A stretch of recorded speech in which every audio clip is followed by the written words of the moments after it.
뭐냐면요.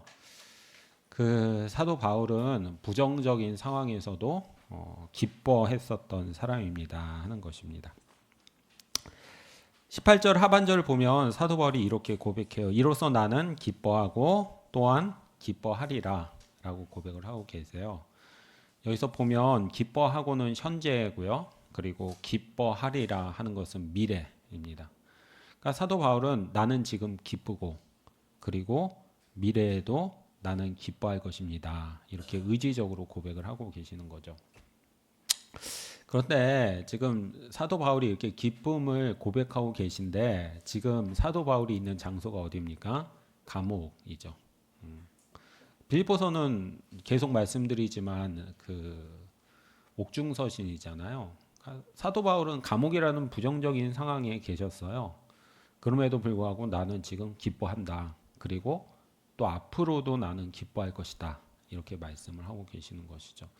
어떻게 그랬을까요? 그런 부정적인 상황들 속에서 사도 바울이 그 부정적인 감정이나 태도를 가지는 것이 아니라 오히려 나는 기뻐하고 또 기뻐할 것이다 라고 말씀하실 수 있었던 이유가 무엇입니까? 19절 말씀입니다. 우리 19절 말씀 같이 한번 읽어보도록 하시겠습니다. 시작.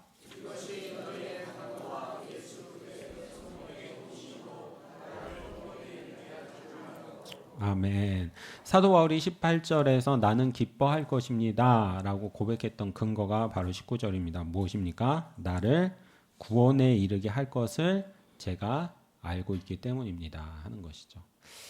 이 본문에서 지금 구원이라는 표현이 있잖아요. 서신서에서 이 구원이라는 단어는 굉장히 많은 의미가 있어요. 그래서 이 구원이라는 의미가 무엇이냐에 따라서 의미가 달라지고 좀 어려운데요. 사실 이 구원이 뭐냐라고 이야기할 때 학자들 간에 굉장히 다양한 견해가 있습니다. 그런데 가장 보편적인 견해 중에 하나는 사도 바울이 감옥에서 석방되는 것입니다. 이렇게 이야기를 합니다. 그래서 제가 밑에 보면 새 번역이라는 현대어 번역본을 달아놨는데요. 19절을 이렇게 번역하고 있습니다. 나는 여러분의 기도와 예수 그리스도 영의 도움으로 내가 풀려나리라는 것을 압니다. 라고 말씀을 하고 계시는 것이죠. 결국 사도의 기쁨의 근원이 무엇입니까? 사도는 자기 자신이 풀려날 것이라는 것을 알고 있었어요. 그렇기 때문에 사도는 감옥에서도 부정적인 감정이 아니라 긍정적으로 기뻐할 수 있었습니다. 라는 거죠. 그러면 사도 바울이 자기가 풀려날 것이라고 확신할 수 있었던 이유는 무엇일까요? 19절 한번 보실까요? 사도 바울은 두 가지 이유 때문에 사도 바울이 석방될 것이라고 생각을 했습니다. 첫 번째는 무엇입니까? 너희의 강구. 여기서 말하는 너희란 누굴까요? 빌립보 교회죠. 빌립보 교회가 사도 바울을 위해서 열심히 기도하고 있었어요. 그리고 두 번째는 무엇입니까? 예수 그리스도의 성령의 도우심이라는 것이죠. 그러니까 사도 바울은 이렇게 말씀하고 계시는 거예요. 나는 지금 감옥에 있습니다. 그러나 나는 기쁘고 앞으로도 기뻐할 것입니다. 왜냐하면 여러분들이 지금 나의 석방을 위해서 기도하고 계시고 그리고 성령님께서 여러분의 기도들을 응답하실 것이라는 것을 나는 확신합니다. 그렇기 때문에 나는 감옥에서 석방될 것이고 그러므로 지금 부정적인 상황 가운데 있지만 두려워하고 슬퍼하는 것이 아니라 기뻐하고 있고 그리고 앞으로도 기뻐할 것입니다. 라고 고백을 하고 있는 것이죠. 오늘 본문을 통해서 첫 번째로 생각하고 싶은 교훈이 바로 이것입니다. 사도 바울은 부정적인 환경 가운데에서도 긍정적인 감정을 가졌던 사람이었습니다. 하는 것입니다. 오늘 저희들은 어떠십니까? 오늘 저희의 삶들 속에서도 사도 바울과 같은 부정적인 상황들이 있지 않으십니까? 사도 바울이 감옥에 있는 것처럼 오늘 저희의 삶들에서도 여러 가지 부정적인 상황들이 있습니다. 그것이 경제적인 문제일 수도 있고 가정의 문제일 수도 있고 직장의 문제일 수도 있고 관계의 문제일 수도 있겠죠. 오늘 종류는 다르지만 누구에게나 다 사도 바울과 같은 감옥이 있습니다. 부정적인 상황인 것이죠. 그런 부정적인 상황에서 저희들은 두 가지를 선택할 수 있습니다. 첫 번째는 환경이 부정적이기 때문에 부정적인 태도와 부정적인 감정을 가지는 것입니다. 나 지금 너무 힘든 상황이기 때문에 어렵고 힘들고 포기하고 싶고 두렵습니다. 라고 고백하는 것이죠. 그러나 그 부정적인 상황 가운데에서도 긍정적인 태도와 감정을 가질 수 있는 사람이 있습니다. 누구입니까? 기도하는 사람이죠. 그 부정적인 상황들 가운데서 하나님 앞에 나아가서 기도로 매달리는 사람. 하나님, 저 너무 힘듭니다. 너무 어렵습니다. 너무 아픕니다. 그리고 그 깊은 기도를 통해서 하나님께서 내 기도를 응답하실 것이라고 확신할 때, 비록 내가 지금 부정적인 상황 가운데 있지만 그 부정적인 상황 가운데에서 부정적인 감정과 태도를 가지는 것이 아니라 그 부정적인 상황 가운데에서도 사도 바울과 같이 긍정적인 감정과 태도를 가질 수 있는 사람이 될 수 있음을 오늘 본문을 통해서 우리에게 말씀하고 계시는 것이죠. 오늘 저희들은 어떠십니까? 오늘 만약 저희가 부정적인 감정과 태도를 가지고 있다면 그것은 어쩌면 단지 상황 때문만은 아닐지도 모릅니다. 그 상황들 속에서 저희들이 기도하지 않고 하나님을 바라보지 못하기 때문일 수도 있습니다. 오늘 저희들이 저희의 모든 상황들 속에서 환경에 지배받는 저와 여러분이 되지 않을 수 있기를 바라겠습니다. 그리고 그 환경을 극복할 수 있는 저와 여러분 되실 수 있기를 바라겠습니다. 왜냐하면 저희가 능력이 있기 때문이 아니라 저희가 믿는 그 하나님께서는 환경을 이기실 수 있는 분이시기 때문에 저희들이 그분께 기도하고 그분께 매달리고 의지할 때 그분께서 회복시켜 주실 것임을 믿기에 부정적인 상황들 가운데에서도 낙심하고 포기하고 좌절하는 것들이 아니라 오히려 하나님 앞에서 하나님 저 기뻐합니다. 그리고 앞으로도 기뻐할 것입니다. 라고 고백하실 수 있는 저와 여러분이 되실 수 있기를 바라겠습니다. 본문을 통해서 두 번째로 생각하고 싶은 교훈은요. 사도 바울의 기대와 소망입니다. 우리 20절 말씀인데요. 20절 말씀 같이 한번 읽어보도록 하시겠습니다. 시작.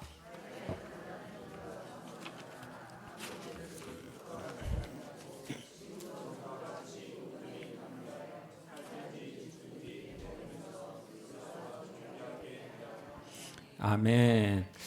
20절을 보면요. 사도 바울은 자기가 소망하는 것, 기대하는 것들을 강조하고 있어요. 20절에 보면 나의 소망은 무엇입니다. 이렇게 말씀하고 계시지 않고요. 나의 기대와 소망 이렇게 반복하고 계시죠. 자신의 소망이 무엇인지를 강조하고 싶은 거예요. 그리고 뿐만이 아니라 간절한이라는 표현을 쓰고 있습니다. 저의 기대는 무엇입니다. 저의 소망은 무엇입니다가 아니라 저의 간절한 기대와 소망이라고 말씀을 하고 계시는 것이죠. 사도 바울이 정말 간절하게 원한 것 그리고 간절하게 기대하는 것이 무엇인가에 대해서 말씀하고 계시는 것입니다. 그렇다면 사도 바울이 그렇게 간절하게 기대하고 소망하는 것이 무엇일까요? 20절 하반절에서 무엇이라고 말씀하고 계십니까? 그리스도가 존귀하게 되게 하는 것입니다. 라고 말씀을 하고 계시는 것이죠. 사도 바울의 간절한 소망이 뭐라고요? 그리스도가 존귀하게 되는 것입니다. 라고 말씀을 하고 계십니다. 본문 통해서 두 번째로 생각하고 싶은 교훈이 바로 이것입니다. 그리스도의 간절한 기대와 소망은 그리스도가 존귀하게 되는 것이었습니다. 하는 것이죠. 성도 여러분, 오늘 저희들에게도 그런 간절한 기대와 소망이 있지 않습니까? 하나님, 이것은 반드시 했으면 좋겠습니다. 이것은 반드시 돼야 됩니다. 라는 그런 간절한, 정말 간절한 기대와 소망이 있단 말입니다. 그렇다면 그것이 그리스도가 존귀하게 되는 것입니까? 아니면 우리가 존귀하게 되는 것입니까? 아니, 목사님, 우리가 존귀하게 되는 것이 나의 간절한 소망이 되는 것이 잘못됐나요? 아니요, 그렇진 않습니다. 오늘 저희들이 이 땅에서 육신의 몸을 입고 살아가면서 우리가 존귀하게 되고자 하는 것에 욕심내는 게 전 그렇게 나쁜 일이라고 생각하지 않습니다. 그러나 그것만이 우리의 간절한 소망이고 기대라면 믿음이 없는 사람과 무엇이 다르겠습니까? 믿음이 없는 사람들도 이 세상을 자기가 존귀하게 되는 것 것만을 원하면서 살아가지 않습니까? 근데 예수님을 믿는다고 하는 저희조차도 그리스도가 존귀하게 되는 것과는 아무런 상관도 없이 나 자신이 존귀하게 되는 것만을 나의 소망으로 살아간다면 그것은 결코 올바른 신앙의 모습이 아닌 것이죠. 결국 신앙인이 된다는 것은 늘 그 둘 사이에서 갈등하는 것 같습니다. 우리가 예수님을 믿기 이전에는 나만 존귀한 사람이 되기를 원했지만 내가 이제 예수님을 믿은 후에는 내가 존귀한 사람이 되는 것만큼 하나님께서 존귀한 분이 되도록 내가 애쓰는 것이 중요한 것이구나를 알게 되고 그것들을 위해서 노력하게 됩니다. 그리고 신앙이란 늘 그 둘 사이에서 갈등하고 고민하면서 살아가는 것이고, 그리고 신앙이 좋다는 것, 그리고 성화를 이루었다는 것은 오늘 사도 바울의 고백처럼 나의 유일한 기대와 소망은 그리스도가 존귀하게 되는 것입니다 라고 고백하는 그 자리까지 가는 것, 그것이 바로 신앙의 모습임을 오늘 우리에게 말씀하고 계시는 것이죠. 오늘 저희들의 기대와 소망들 살펴봤으면 좋겠습니다. 저희 자신이 존귀하게 되고 싶은 것, 잘 되고 싶은 것 전 나쁘다고 생각하지 않습니다. 그러나 그만큼 우리의 소망과 기대에 예수 그리스도의 존귀함이 있느냐라는 문제인 것이죠. 오늘 예수 그리스도가 존귀하게 되는 것이 우리의 기대와 소망이 되실 수 있는 저와 여러분 되실 수 있기를 바라겠습니다. 신앙의 연수가 많아지면서 그리고 우리의 직분이 쌓이면서 나의 존귀함보다는 예수 그리스도가 더 존귀하게 되기를 바랍니다 라고 고백하실 수 있는 저와 여러분 되실 수 있기를 바라겠습니다. 이처럼 결국 신앙이 좋다는 것은 내가 존귀하게 되는 것보다는 예수 그리스도가 존귀하게 되기를 원하는 것, 그것이 신앙이 좋다는 의미죠. 그렇다면 어떻게 해야 예수 그리스도가 존귀함을 받을 수 있게 될까요? 오늘 20절에 보면 사도 바울은 두 가지를 말씀하고 계십니다. 첫 번째는 아무 일에도 부끄러워하지 아니하고, 두 번째는 지금도 전과 같이 온전히 담대하여 라고 말씀을 하고 계십니다. 그리스도가 존귀하게 되게 하는 사람이 되기 위해서는 어떤 사람이 되어야 된다고요? 아무 일에든지 부끄러워하지 않는 사람이 되어야 됩니다 라고 말씀하고 계세요. 여기서 부끄러워하지 않는다라고 얘기하는데 뭘 부끄러워하지 않는다는 걸까요? 나의 신앙을, 나의 믿음을, 복음을입니다. 로마서에 보면 사도 바울께서 동일한 말씀을 하세요. 내가 복음을 부끄러워하지 아니하노니, 이 복음은 모든 믿는 자에게 구원을 주시는 하나님의 능력이 된다라고 말씀을 하고 계세요. 사도 바울이 여기서 복음을 부끄러워하지 않는다 이렇게 말씀을 하고 계시거든요. 그래서 어떤 분들은 이렇게 해석해요. 복음을 부끄러워하지 않는다라고 말씀을 하셨는데 당시에 복음을 부끄러워하는 사람들이 있었다는 거예요. 그럼 왜 복음을 부끄러워했을까? 이렇게 표현을 합니다. 당시에 지금 사도 바울이 감옥에 있지 않습니까? 그러면 지금 기독교가 박해를 받고 있었단 말이에요. 그래서 사람들이 자기의 신앙을 드러내는 것에 대해서 두려워하고 있었단 말이에요. 그래서 누군가 당신 기독교입니까? 라고 얘기하면 선뜻 예, 저는 기독교입니다 라고 얘기하지 못하는 사람들이 있었겠죠. 그것을 향해서 복음을 부끄러워한다 라고 표현을 하고 있었던 것입니다. 우리가 그리스도를 존귀하게 하기 위해서 첫 번째 필요한 것이 무엇입니까? 복음을 부끄러워하지 않는 것. 내 신앙을 그리고 내 믿음에 대해서 부끄러워하지 않는 것. 그것이 우리가 그리스도를 존귀하게 하기 위한 첫 번째 사람입니다 라고 얘기하는 것이죠. 그리고 필요한 것이 무엇입니까? 담대함이라는 것이죠.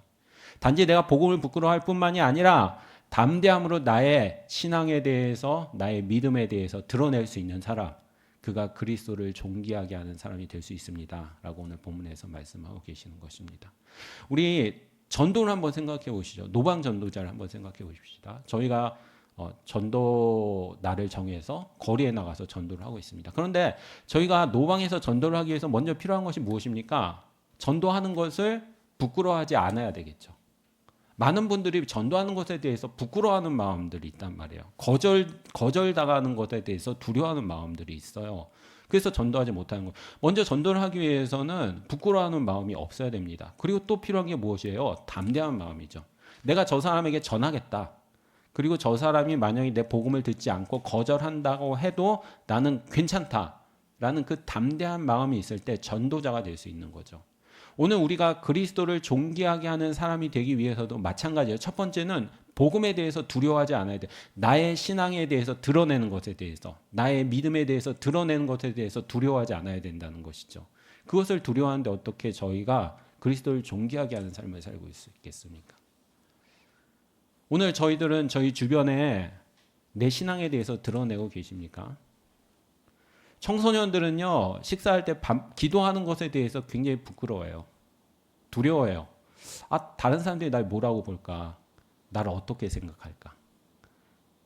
오늘 저희들은 식사할 때 어떠십니까? 정말 믿음이 없는 사람들, 회사의 동료들과 같이 있으시면서 기도하는 것에 대해서 정말 담대하게 하실 수 있으십니까?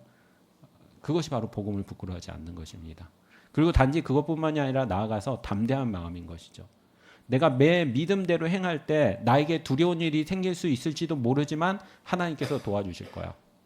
그리고 하나님께서 혹시 도와주시지 않고 믿음에 문제가 생긴다고 해도 괜찮아, 어쩔 수 없어. 그게 내가 져야 될 십자가야 라는 그 담대한 마음들이 있을 때 그리스도를 존귀하게 하는 삶을 살 수 있음을 오늘 본문은 우리에게 말씀하고 계시는 것입니다. 그렇습니다. 사도 바울은 오늘 우리에게 정말 간절한 기대와 소망이 그리스도를 존귀하게 하는 것이고, 그러기 위해서는 우리가 무엇보다도 복음을 부끄러워하지 않고 담대한 마음을 가져야 됨을 말씀하고 계십니다. 오늘 저희들도 우리의 삶의 간절한 기대와 소망이 그리스도를 존귀하게 하는 것이 되셔서 우리가 복음을 부끄러워하지 않고 담대한 마음으로 이 세상에서 그리스도를 전하실 수 있는 저와 여러분이 되실 수 있기를 바라겠습니다. 본문을 통해서 마지막으로 생각하고 싶은 교훈은요, 이것입니다. 지금 사도 바울의 간절한 기대와 소망이 무엇입니까? 그리스도가 존귀하게 되는 거 아닙니까? 근데 목사님 어떻게 해야 그게 그렇게 자신의 정말 간절한 소망과 기대가 될 수 있을까요? 보통 사람들은 예수 그리스도가 존귀하게 되는 것이 그의 소망과 기대일 수는 있지만 가장 간절한 그리고 가장 중요한 소망이 되기는 참 힘들지 않습니까? 근데 사도 바울은 지금 예수 그리스도가 존귀하게 되는 것이 단지 나의 많은 소망 중에 하나가 아니라 가장 중요하고 가장 내가 원하는 소망입니다. 이렇게 고백하고 있는 거란 말이에요. 그러면 사도 바울이 그렇게 고백할 수 있었던 이유가 뭡니까? 21절 말씀입니다. 21절 말씀 같이 한번 읽어보도록 하시겠습니다. 시작. 아멘. 빌립보서 1장 21절 이거 누구나 다 암송해야 되는 거 아닙니까? 이는 내가 사는 것이 그리스도니 죽는 것도 유익합니다. 라는 고백이죠. 이는이라는 표현은요, 그 서신서에서 나올 때 80% 이상은 왜냐하면이에요. 그러니까 이는 80% 이상 왜냐하면 첫 번째 내게 사는 것이 그리스도입니다. 라는 말의 의미는요, 내가 사는 것의 목적은 예수 그리스도입니다. 라는 말의 의미예요. 사도 바울이 왜 예수 그리스도가 존귀하게 되는 것이 그의 가장 간절한 기대와 소망이었냐고요? 그의 삶의 목적이 예수 그리스도였으니까요. 근데 두 번째가 더 중요합니다. 죽는 것도 유익하기 때문입니다. 라는 거예요. 이 죽는 것도 유익합니다. 라는 표현을 어떻게 해석하십니까? 이거 굉장히 마음에 와닿지만 그 표현이 뭡니까? 라고 얘기할 때는 구체적으로 말하기가 굉장히 어려운 구절이긴 한데요. 그래서 이 구절도 해석이 다양한데 그 중에 하나가 이런 겁니다. 죽는 것도 유익합니다. 라는 말씀의 의미는 이런 의미예요. 내가 이 세상을 사는 것은 예수 그리스도를 위해서 사는 것입니다. 그것이 내 삶의 목적입니다. 그런데 사는 것뿐만이 아니라 죽는 것도 죽는 것도 저에겐 유익합니다. 라는 표현인데 이렇게 한번 생각을 해보시죠. 믿음이 없는 사람들에게 죽는 것은 유익한 일입니까? 두려운 일입니까? 두려운 일이죠. 믿음이 없는 사람들에게 죽음은 두려운 일이고 슬픈 일이고 피하고 싶은 일입니다. 왜입니까? 죽고 나면 이 세상에서 자기가 즐기던 것들, 좋아했던 것들, 사랑하는 사람들 더 이상은 볼 수 없기 때문이죠. 그래서 믿음이 없는 사람들은 죽음을 사망이라고 이야기합니다. 죽을 사자에 망할 망자에 죽어서 이제 망하게 됐다는 거예요. 나 이제 죽으면 망하는구나. 이 세상에 그 좋았던 거 더 이상 못하는구나. 그것이 바로 이 세상이 생각하는 죽음의 의미예요. 그래서 그들에게 죽음은 결코 유익한 것이 아닙니다. 무익한 것이고 두려운 것이고 슬픈 것이죠. 근데 사도 바울은 지금 뭐라고 얘기하고 있습니까? 죽음도 나에게 유익합니다. 왜 사도 바울은 죽음이 자신에게 유익하다고 말을 했습니까? 죽으면 모든 것이 끝나는 것이 아니라 영원한 천국의 삶들이 새로 시작된다는 것을 그는 분명히 알았기 때문이었어요. 그래서 이 세상을 사는 것의 목적이 나는 예수 그리스도입니다. 그리고 죽는 것도 나에게는 유익한데, 왜냐하면 죽는다고 해서 이 세상이 끝나는 것이 아니라 영원한 새로운 삶이 시작이 되고 나의 목적 대신 바로 그리스도와 영원한 삶들을 누리게 될 것입니다. 그래서 죽음조차도 나는 유익한 사람입니다 라고 고백을 하고 계시는 것이죠. 그런데 정말 중요한 게 있습니다.